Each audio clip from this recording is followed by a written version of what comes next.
Buenas noches, profesora. El día de hoy, en esta defensa del mapa mental, vamos a presentar el proceso de ciencia y tecnología en el siglo XX, artículo escrito por Isabel Matriz Mayolo. Para empezar, el artículo habla cómo la ciencia y la tecnología están estrechamente vinculadas a las realidades sociales y políticas de Venezuela.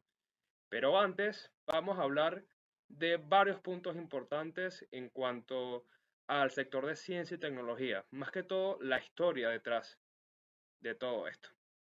Para el trasfondo histórico, hablemos del inicio de la ciencia y tecnología en Venezuela, que ha sido lento y ha dependido más de esfuerzos privados que del gobierno.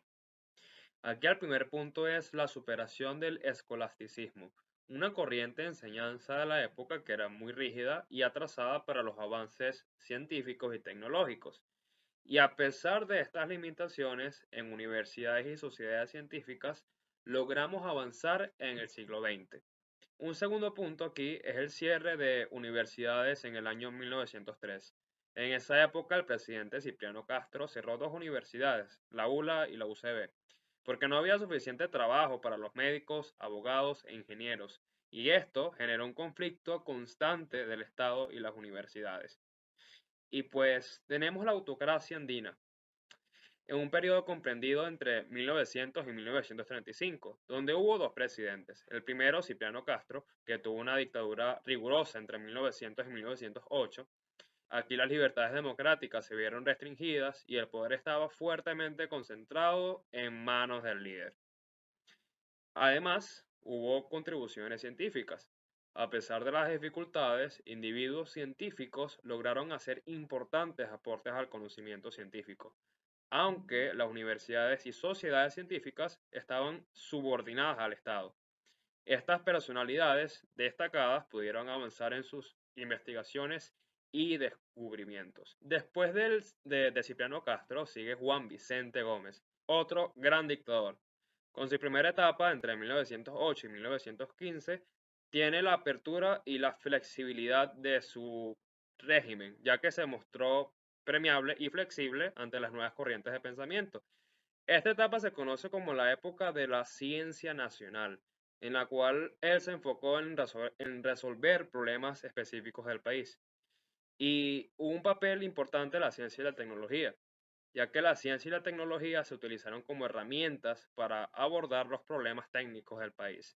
Se crearon organizaciones estatales para obtener conocimiento y soluciones a los problemas prioritarios del gobierno.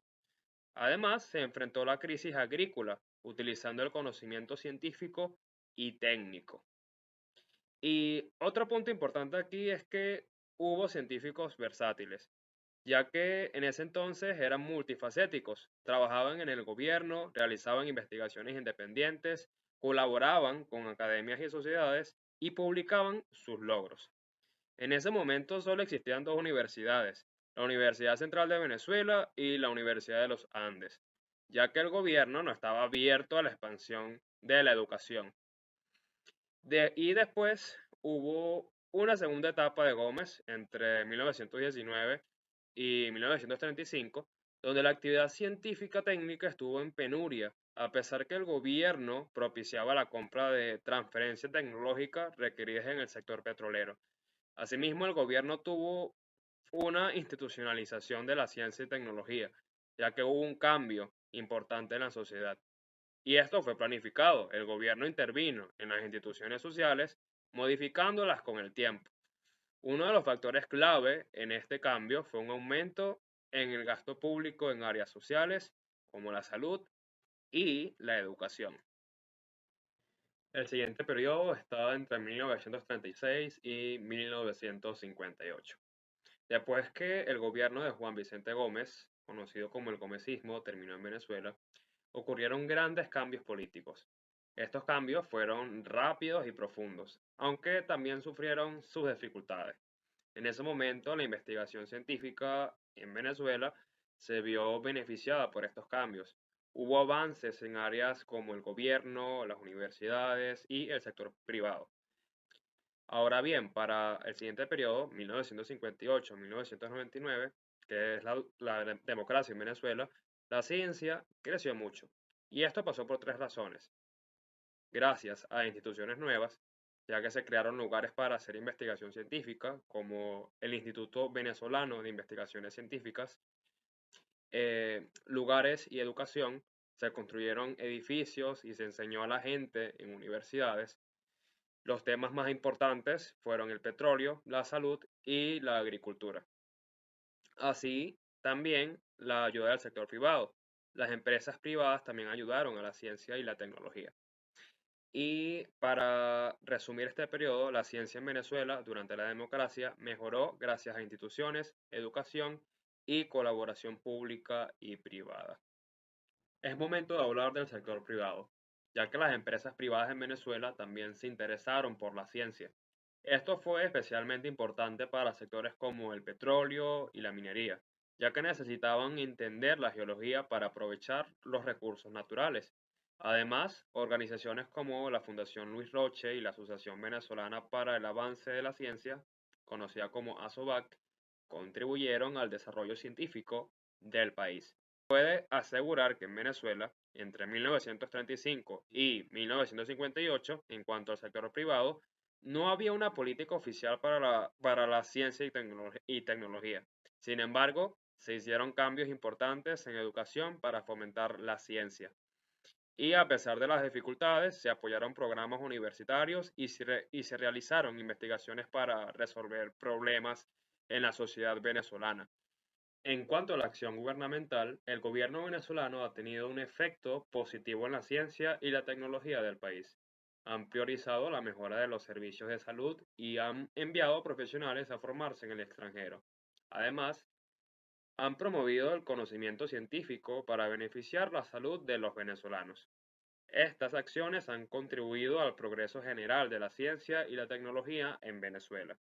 Con estos cambios se crearon diferentes instituciones de la salud para atender enfermedades como el paludismo, la sífilis, la tuberculosis, entre otras.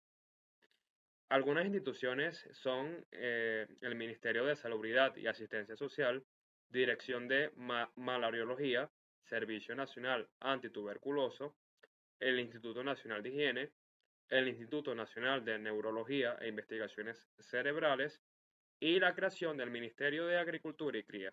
Esto para mejorar la producción agrícola del país. En el ámbito de las universidades venezolanas resaltan cuatro: la Universidad Central de Venezuela, la Universidad de los Andes, la Universidad del Zulia y la Universidad Simón Bolívar. En cuanto a la Universidad Central de Venezuela, con el objetivo de formar científicos y realizar investigaciones para el desarrollo del país. A pesar de los recortes presupuestarios en los años 80, la Facultad de Ciencias siguió produciendo jóvenes científicos bien preparados. Se desarrolló el concepto de especialización para investigadores e investigaciones, y la estructura organizativa de la Facultad de Ciencias incluye escuelas para la enseñanza e institutos para la investigación, además de centros para atender demandas externas. Ahora hablemos un poco de la Universidad de los Andes. Y es que la Facultad de Ciencias en la Universidad de los Andes fue fundada en el 69. Su enfoque principal era la investigación y se aseguraba de no sobrecargar a los profesores con tareas docentes, para que tuvieran libertad para investigar. La facultad contaba con docentes e investigadores de diversas partes y transformó la ciudad de Mérida en un lugar cosmopolita. Durante los años 80 produjo una cantidad significativa de artículos científicos. Y muy bien, ahora hablemos de la Universidad del Zulia. Y esta, su facultad de ciencias se creó en el 73 con un enfoque en la investigación en ciencias, tecnologías y ciencias humanas. La Facultad de Ciencias introdujo un nuevo modelo académico basado en la investigación, permitiendo un currículo interdisciplinario. Y finalmente tenemos a la Universidad Simón Bolívar. Fundada en el año 70, se denomina la Universidad del Futuro. Adoptó una estructura innovadora basada en departamentos y priorizó la investigación. En el 86 creó la Fundación para la Investigación y Desarrollo de la USB, FUNINDES, y luego en el 92 estableció el Parque Tecnológico Sartenejas para conectar la academia con el mercado y fomentar el desarrollo socioeconómico del país. Para concluir, en Venezuela a finales del siglo XX Las debilidades estructurales impidieron que las intenciones en ciencia y tecnología se tradujeran en resultados concretos para el progreso del país. Para avanzar es crucial fortalecer instituciones como universidades, centros de investigación y empresas y fomentar una colaboración efectiva entre ellas. Así se podrán formular, implementar y evaluar estrategias y políticas que impulsen el desarrollo nacional.